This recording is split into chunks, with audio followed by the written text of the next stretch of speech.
Hello everyone, आज हम section 13 की बात करेंगे। सेक्शन 13 में है पूर्व दोष सिद्धि, यानी कि जो एक्यूज्ड है या जो कन्विक्टेड पर्सन है उसने पहले भी अगर वो कन्विक्ट हो जाता है,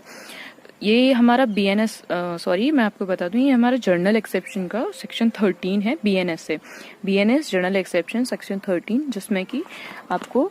पनिशमेंट दी जा रही है, enhanced punishment for certain offence और आफ्टर प्रीवियस, यानी कि आपने पहले भी कोई मतलब जो हमारा कन्विक्टेड पर्सन है उसने पहले कोई उससे पहले भी उसने अपराध किया है। जो एक कन्विक्ट पर्सन है उसने पहले से भी एक अपराध कर रखा था और उसको उसकी सजा भी मिल चुकी थी। अगर हम वही और ऐसे ही उसने रिपीट किया है,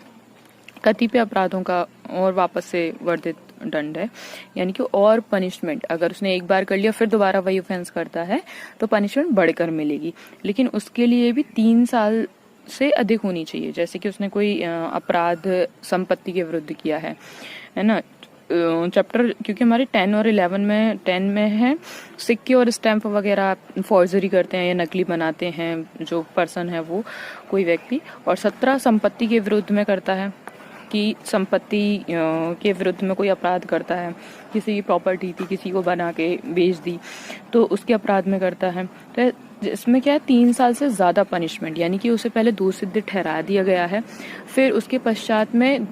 जैसे ये दोनों चैप्टर हैं, तो अगर उसने नकली स्टैम्प बनाया या नकली सिक्के बना दिए और एक बार वो पहले भी सजा काट चुका है, अपराध का दोषी है, ऐसी किसी दंड में अपराध का दोषी है, और फिर वो ऑफेंस रिपीट करता है, पश्चातवर्ती करता है या फिर आजीवन, क्योंकि इसमें 2 चीजें हैं। फर्स्ट ऑफ ऑल, अगर वो 3 साल से ज्यादा पनिशमेंट पाता है इन चीजों में तो उसको आजीवन, जब वो सेकेंड टाइम करेगा, है ना, पहले उसने पनिशमेंट ली है, वो कन्विक्ट है उस चीज का, और अब वो दोबारा ये ऑफेंस रिपीट करता है तो आजीवन कारावास या फिर 10 साल की सजा तक हो सकेगी। और साथ ही साथ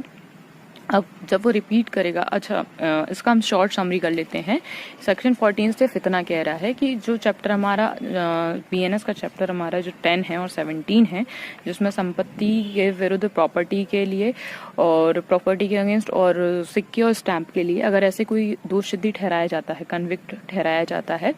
और फिर वापस से वो वही चीज रिपीट करता है ना, अपराध का दोषी फिर पाया जाता है, पश्चातवर्ती जब करता है तो उसको आजीवन कारावास